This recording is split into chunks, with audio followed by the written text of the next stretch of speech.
Okay. So today our lesson is how to make a simple English sentence. හරි.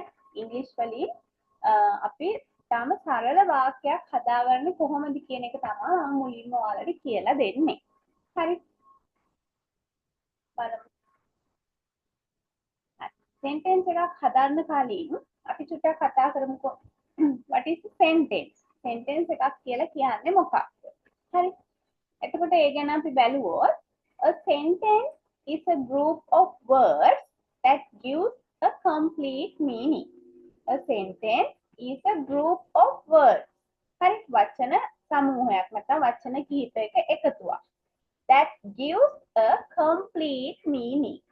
අපිට සම්පූර්ණ අදහසක් දෙන විදිහේ වචන කිහිපයක් නැත්නම් වචන කිහිපයක එකතුවක් අපිට sentence එකක් කියලා කියන්න පුළුවන්. හරි. එතකොට ඔයාලගේ ටියුට් එකේ what is a sentence කියන තැන පොඩි blank එකක් තියෙනවානේ.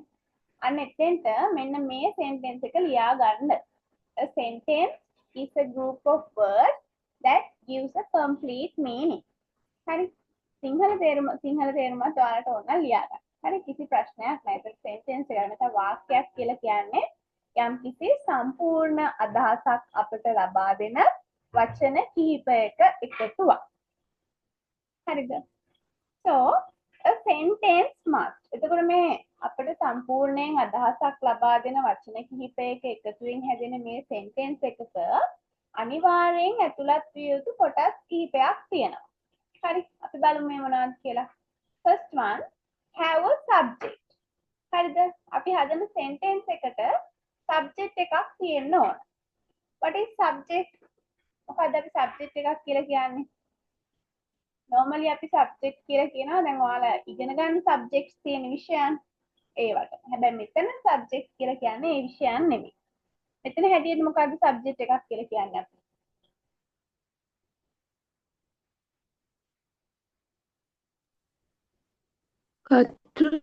yes.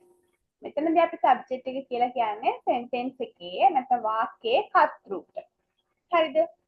next have a verb. හරි. ඊට පස්සේ මේ sentence එකට verb එකක් තියෙන්න ඕන. what is verb? verb එකක් කියලා කියන්නේ ක්‍රියාපදයක්. ඒ කියන්නේ ඉස්සෙල්ලා මේ අපි කිව්ව subject එක නැත්නම් කර්තෘ කරන ක්‍රියාවක්. මොකක් හරි කරන දෙයක් මේ sentence එකේ ඇතුළත් වෙන්න ඕන. හරි. ඊට පස්සේ make sense. make sense කියලා කියන්නේ අර ඉස්සෙල්ලා කිව්වා වගේ complete meaning එකක්. ඒ කියන්නේ අදහසක් දෙන වාක්‍යයක් වෙන්න ඕන. හරි. එතකොට අපි හදන වාක්‍ය මෙන්න මේ කොටස් තුනෙන් යුක්ත වෙන්න ඕන. දැන් බලන්න examples. I study English. මම ඉංග්‍රීසි ඉගෙන ගන්නවා.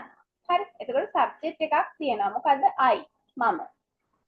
verb එක තමයි study. ඉගෙන ගන්නවා. හරි. ඊට පස්සේ I study English. මම ඉංග්‍රීසි ඉගෙන ගන්නවා. නේ? අදහසක් තියෙනවානේ. කියවන කෙනෙක්ට අදහසක් ගන්න පුළුවන්. තේරුමක් තියෙනවා. තේරෙනවා මොකක්ද මේ කියලා තියෙන්නේ කියලා. then she likes music. she කියන්නේ ඇය subject එක. හරි කර්තෘ. like කැමති. music සංගීතයට. ඇය සංගීතයට කැමති. හරි. they are playing cricket. they කියන්නේ subject එක. ඔවුන් are playing cricket. cricket සෙල්ලම් කරමින් ඉන්නවා. හරි. එතකොට මේ කියන sentence වලට subject එකක් තියෙනවා, verb එකක් තියෙනවා, tense එකක් තියෙනවා. මෙන්න මේ කියන දේවල් තියෙනවා. හරි. එතකොට මේවා අපිට sentence විදිහට හඳුනා ගන්න පුළුවන්. මෙන්න මේ ටික බලන්න. not sentences. මෙන්න මේ කියන ඒවා sentences නෙමෙයි. මොනවද? playing cricket. හරි playing cricket කියන්නේ cricket සෙල්ලම් කරනවා. දැන් බලන්න මේකේ හරි playing cricket කිව්වහම cricket සෙල්ලම් කරන කෙනෙක් නැහැ. subject එකක් නැහැ. හරි. ඒතර අපි දන්නේ කවුද සෙල්ලම් කරන්නේ කියලා. හරිද? ඊට පස්සේ මෙතන බලන්න she very happy. she very happy. මට කියන්න බෑ මේ sentence එකේ තියෙන අඩුපාඩුව මොකක්ද කියලා. is දාන්න ඕනේ. yes is දාන්න ඕනේ. ඒතර is කියන්නේ verb එකක්. ඒ කියන්නේ be verb එකක්. හරි. ඒතර මේ sentence එකේ verb එකක් නැහැ. හරි. එතකොට එතන අඩුවක්. ඒතර මෙන්න මේ වගේ අපිට sentence කියලා හඳුන්වන්න බෑ. හරිද? එතකොට ඉංග්‍රීසි වල සාමාන්‍ය sentence එකක් නම් ඒකට subject එකක් තියෙන්න ඕන, verb එකක් තියෙන්න ඕන, tense එකක් තියෙන්න ඕන. මෙන්න මේ කියන දේවල් තියෙනවා අපිට sentence එකක් විදිහට ඒක හඳුන්වා ගන්න පුළුවන්. හරිද? තේරුණාද?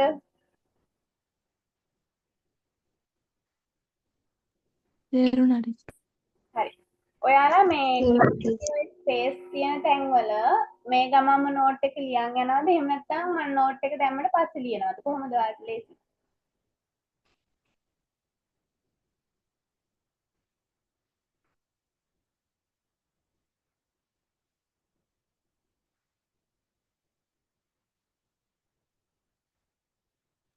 ලියාගෙනම යන්නද ටීචර්? හරි. ඔයාලට ලේසි නම් එහෙම කරමු.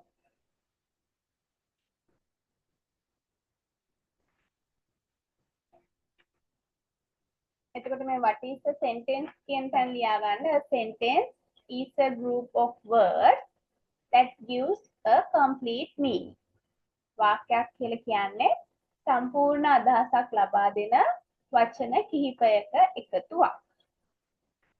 මම කොහොමත් නෝට් එක දානවා මේ group එකට ලියා ගන්න බැරි වෙන තරක් තිබ්බොත් පස්සේ නෝට් එක අරන් ලියා ගන්න.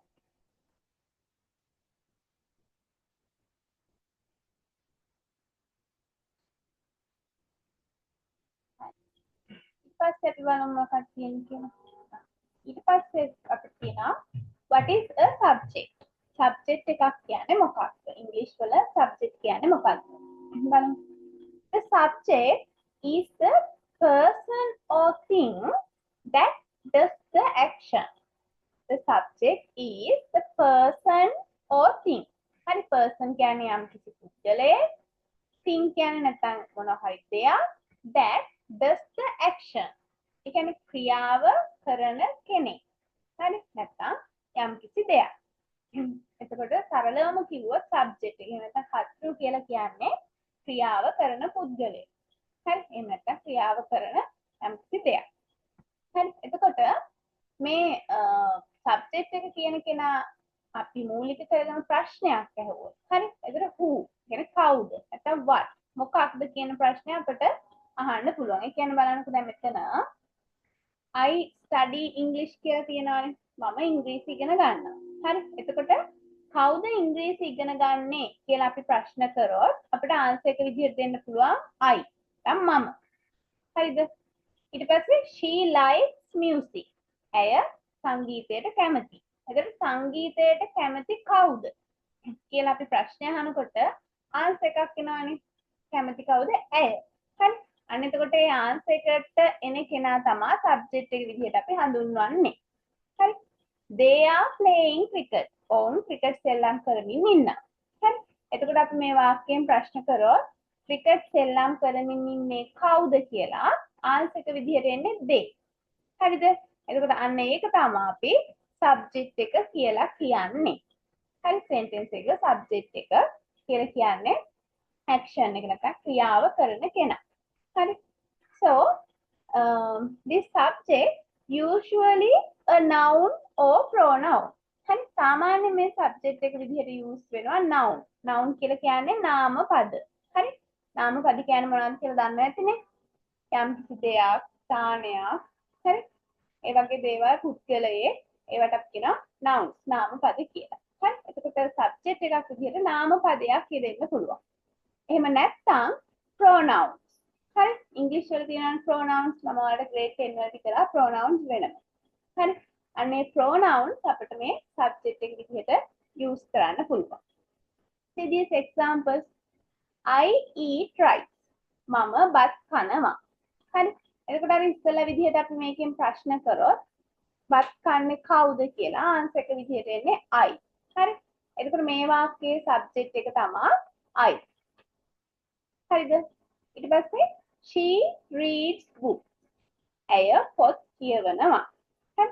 එතකොට පොත් කියවන්නේ කවුද කියලා අපි ප්‍රශ්න අහුවොත් ආන්සර් එක විදිහට එන්නේ she. ඇය. හරි. එතකොට she තමයි මේකේ සබ්ජෙක්ට් එක. Next one. The students are ready. ළමයි සූදානමින් ඉන්නවා. හරි. එතකොට සූදානමින් ඉන්නේ කවුද කියලා අපි ප්‍රශ්න කරොත් ආන්සර් එක විදිහට එනවා the students. හරිද? එතකොට මේ වාක්‍යයේ සබ්ජෙක්ට් එක විදිහට අපිට ගන්න පුළුවන් the students කියන එක. තේරුණාද? පැහැදිලිද ඒ ටික? පැහැදිලි ටීචර්. හරි. එතකොට මෙතන තියෙනවා common subject. හරි සාමාන්‍යයෙන් අපි කර්තෘ විදිහට යොදා ගන්න nouns or pronouns ටික. හරිද? මෙතින් I කියන්නේ මම. you ඔබ ඔබලා කියන්නත් ගන්න. අපි you කියන එක singular විදිහටත් ගන්නවා plural විදිහටත් ගන්නවා. හරි? we අපි they ඔවුන් he ඔහු she ඇය it කියන එක අපි ඌ කියන්නත් ගන්නවා ඒක කියන්නත් ගන්නවා. හරි? එතකොට අපිට මේවා pronouns විදිහට හඳුන්වන්න පුළුවන්. subjective pronouns. හරි? subject එක විදිහට යෙදෙන pronouns. ඊට පස්සේ මේවා boy පිරිමි ළමයා, girl ගැහැණු ළමයා, teacher ගුරුවරයා හෝ ගුරුවරිය, students ළමයි. හරි? එතකොට මේවා noun. හරි? නාම පද. එතකොට subject එකක් විදිහට ගත්තාම අපිට subjects වලට nouns use කරන්නත් පුළුවන්, pronouns use කරන්නත් පුළුවන්. හරිද? ඔක තමයි subject නැත්නම් කර්තෘ ගැන කියන්න තියෙන්නේ. හරි? එතකොට ඔයාලා what is the subject කියන තැනට එන්න මේක ලියා ගන්න. The subject is the person or thing that does the action. කර්තෘ කියලා කියන්නේ යම් කිසි වාක්‍යයක ක්‍රියාව සිදු කරන පුද්ගලයා හෝ නැත්නම් දෙයක්.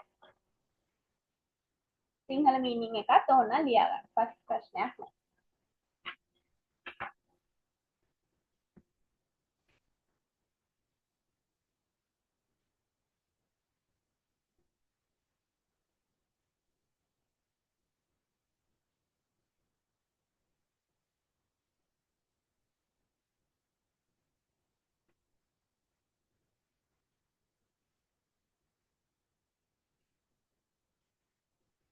Okay. Next, let's see what is a verb. Verb එකක් කියන්නේ මොකක්ද කියලා බලමු අපි. හරි. The verb shows the action or state. හරි. ඒතර verb එක කියලා කියන්නේ අපි verb කියලා කියන ක්‍රියාපදයට. හරිද? ක්‍රියාපදයට තමයි අපි verb එක කියලා කියන්නේ. එතකොට a verb shows the action or state. ඒතර මේ verb එකෙන් පෙන්වා දෙන්නේ අපිට action එක කරන ක්‍රියාවක්. හරි? එම නැත්නම් state කියලා මෙතන කියන අපි තත්වය. හරි? මොකක් හරි යම් කිසි තත්වයක්. ඒ මොකද්ද කියන එක මම තව ඉස්සරහට පැහැදිලි කරන්නම්. දැනට ඔයාලා අදහසක් ගන්න verb එක කියලා කියන්නේ අපි කරන ක්‍රියාව. හරි? එතකොට අපි හදාන්න යන sentence එකට ඔන්න මුලින්ම අපි subject එකක් දැම්මා. ඊට පස්සේ ඒ කර්තෘ කරන්නේ මොකක්ද කියලා අපි දාන්න ඕන.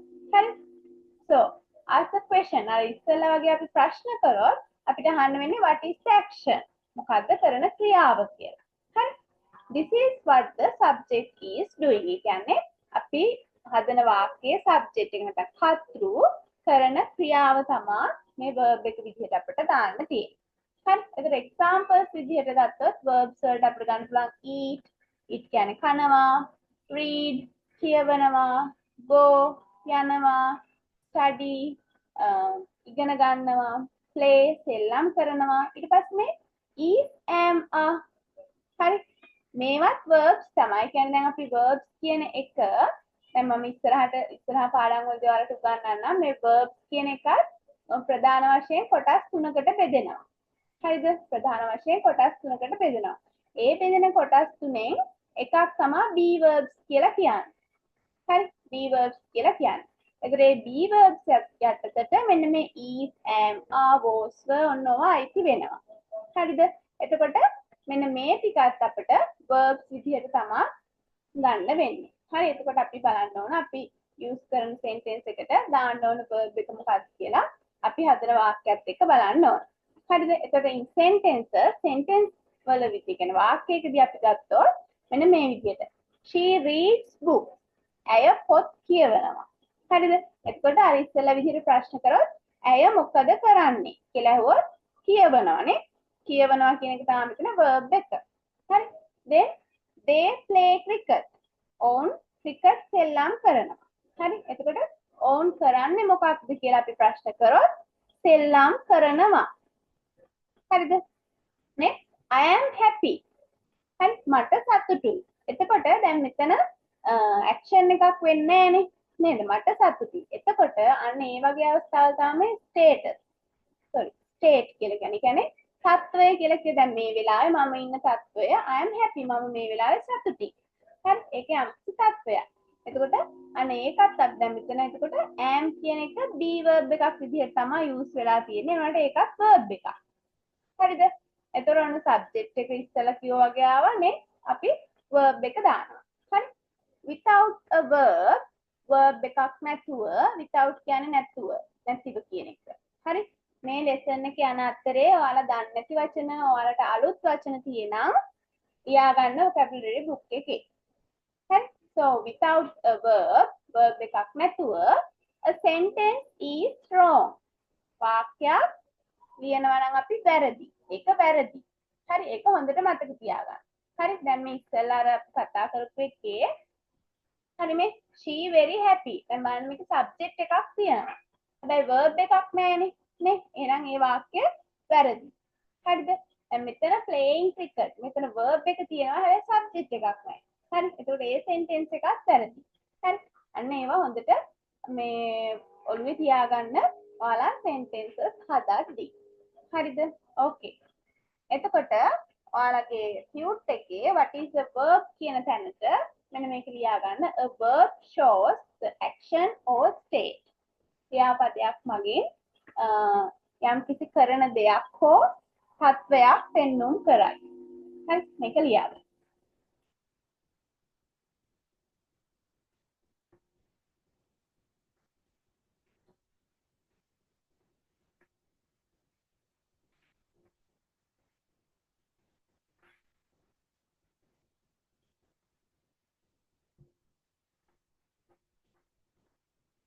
Okay. Next, let's go to see what is an object. ඊළඟට අපි බලමු object එකක් කියන්නේ මොකක්ද කියලා. හරි වාක්‍යයක object කියලා කොටසකුත් තියෙනවා. So, when we learn about object, the object is the person or thing that receives the action. The object is the person or thing that receives the action. ඒ කියන්නේ මේ ක්‍රියාව ලබන්න. හරි ක්‍රියාව ලබන පුද්ගලයා හෝ දෙය අපිට object එක විදිහට සාමාන්‍යයෙන් අපි සිංහලෙන් කියනවනම් කර්මය කියලා කියන්නේ. හරි ඔයාලා ඉගෙන ගන්න උත්පය ආඛ්‍යාතය කර්මය ඔහොම හරි කර්මය එහෙම නෙමෙයි හරි කර්මය. හරිද? So the object is the person or thing that receives the action. හරි ක්‍රියාව ලබන පුද්ගලයා හෝ දෙය අපිට object එක විදිහට හඳුන්වා ගන්න පුළුවන්. හරි. එතකොට අර ඉස්සෙල්ලා විදිහට අපි මේක ප්‍රශ්න කරොත් හරි what මොකක්ද? එමෙතන whom කවුද? කාටද? හරි අනේ විදිහ අදහසක් තමයි එන්නේ. බලන්න examples. She reads a book. ඇය පොතක් කියවනවා. හරි එතකොට මේක ප්‍රශ්න කරොත් ඇය කියවන්නේ මොකක්ද කියලා අපි ප්‍රශ්න කරොත් අපිට ආන්සර් එක විදිහට දෙන්න පුළුවන් පොතක්. හරි එතකොට a book කියන එක තමයි මේකේ object එක. හරිද? next I eat rice. මම බත් කනවා. හරි එතකොට මේකේ මම කන්නේ මොනවද කියලා අපි ප්‍රශ්නය අහුවොත් ආන්සර් එක විදිහට අපිට හම්බුනා rice බත්. හරි ඒතරන්නේ එක මේ sentence එකේ object එක වෙනවා. හරි third one they like English. ඔවුන් ඉංග්‍රීසි වලට කැමති. හරි එතකොට ප්‍රශ්නය අහුවොත් ඔවුන් කැමති මොනවටද කියලා අපි ආන්සර් එක විදිහට දෙන්නේ English කියලා. හරි එතකොට මේ sentence එකේ object එක වෙන්නේ English. තේරුණාද? So මෙතන පොඩි note එකක් දීලා තියෙනවා not all sentences have an object. හරි දැන් ඉස්සෙල්ලා ඒ වගේ නම් අනිවාර්යෙන් subject එකක් තියෙන්න ඕන අනිවාර්යෙන් verb එකක් තියෙන්න ඕන. But in this object not all sentences have an object. හැම sentence එකකම object එකක් නැහැ. සහ තියෙන්න ඕනෙමයි කියලා නීතියකුත් නැහැ. හරිද? ඒක අපි හදන sentence එක විදිහට තමයි. දැන් මෙතන බලන්න I sleep. මම නිදා ගන්නවා. හරි එතකොට එතන I subject එක තියෙනවා sleep verb එක තියෙනවා. හරි හැබැයි object එකක් නැහැ. ඒ වුණාට I sleep මම නිදා ගන්නවා කියලා මේකේ තේරුමක් තියෙනවානේ. අදහසක් තියෙනවා. ඒ නිසා ඒක අපිට sentence එකක් විදිහට ගන්න පුළුවන්. හරි දැන් මෙතන she is happy. ඇයට සතුටුයි. හරි එතකොට අපිට object එකක් කියලා ගන්න එකක් නැහැ. හැබැයි මෙතන she is happy. ඇයට සතුටුයි කියන්නේ එතන අදහසක් තියෙනවා වාක්‍යයේ තේරුමක් තියෙනවා. ඒ නිසා අපිට ඒක sentence එකක් විදිහට use කරන්න පුළුවන්. හරිද? එතකොට අපි හදන sentence එකේ අනිවාර්යයෙන්ම subject එකක් verb එකක් තියෙන්න ඕන වුණාට object එක කියන එක අනිවාර්ය නෑ. ඒක optional. ඒ කියන්නේ ඔයාලා හදන වාක්‍ය අනුව තමයි ඒක තීරණය වෙන්නේ. හරිද? එතකොට object එකක් කියලා කියන්නේ ක්‍රියාව ලබන්නා හෝ ලබන දෙය. The object is the person or thing that receives the action. හරි. එතකොට ඔයාලගේ තියෙන space එකේ මෙන්න මේ sentence එක ලියා ගන්න. The object is the person or thing that receives the action.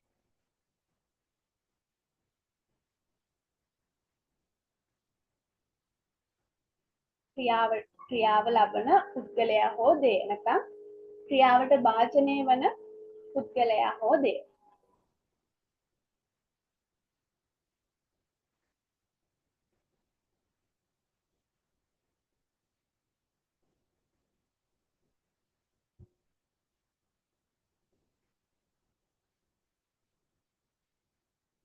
හරි. දැන් මට කියන්න ඔයාලට පැහැදිලිද sentence එක subject එක කියන්නේ මොකක්ද? verb එක කියන්නේ මොකක්ද? object එක කියන්නේ මොකක්ද? මේ තුන හොඳට පැහැදිලිද? ආයෙ කියලා දෙන්න ඕනද? ප්‍රශ්න තියෙනවද? කොහොමද?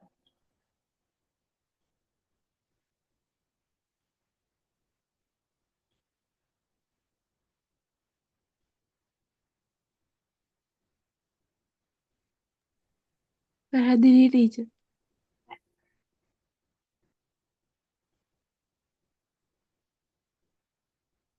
ආයේෂා? තේරුණා ටීචර්. ඕකේ. දැන් අපි ඊළඟ කොටසට යමු. හරි. ඕකේ. basic English sentence rule. හරි. එතකොට සාමාන්‍යයෙන් normally අපි English වල sentence එකක් හදනවා නම් මෙන්න මේ rule එක තමයි භාවිතා කරන්න ඕන. හරි. This is the basic structure of an English sentence. ඒක තමයි මේක තමයි මූලිකම දේ. හරි. ඊට අමතරව තව ක්‍රම කිහිපයක් තියෙනවා අපිට sentence එකක් හදාගන්න පුළුවන්.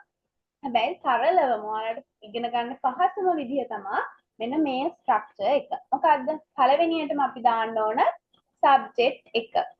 හරි. කියන්නේ කර්තෘ ක්‍රියාව කරන කෙනා. ඊට පස්සේ අපි අපේ සෙන්ටෙන්ස් එකට සබ්ජෙක්ට් එකට පස්සේ ඇඩ් කරන්න ඕන verb එක. ක්‍රියාපදය. ඒ කියන්නේ එන්න මේ කර්තෘ කරන්නේ මොකක්ද කියන දේ අපි ඇඩ් කරන්න ඕන. හරිද? ඊට පස්සේ අපි ඔබ්ජෙක්ට් එක ඇඩ් කරන්න ඕන. හරි. ඔබ්ජෙක්ට් එක තීරණය වෙන්නේ ඔයාලා හදන සෙන්ටෙන්ස් එක මත. හරිද? එතකොට සබ්ජෙක්ට් එක කියන්නේ අපි ප්‍රශ්න කරොත් who කවුද කියන ප්‍රශ්නය අහුවොත් අන්න ඒකට එන ආන්සර් එක තමයි මේක. හරි. ඊට පස්සේ verb එක කියලා කියන්නේ කරන ක්‍රියාව, action එක. හරි. ඔබ්ජෙක්ට් එක කියලා කියන්නේ ක්‍රියාවට භාජනය වෙන දෙය හෝ පුද්ගලයා. හරිද?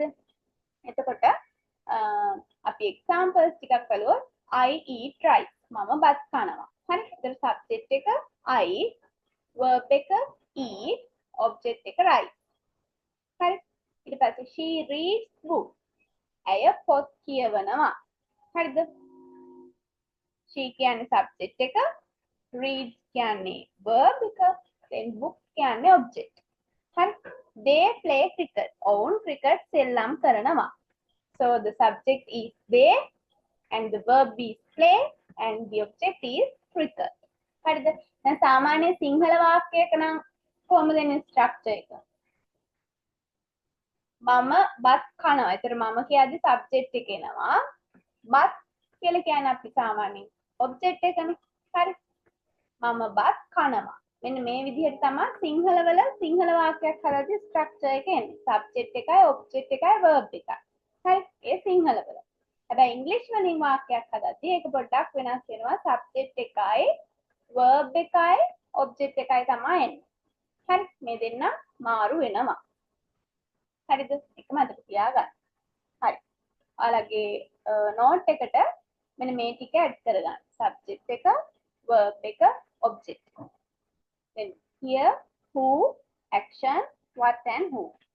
කාට පෑන් එහෙම තියෙනවා ලස්සනට නෝට් එක දාගන්න.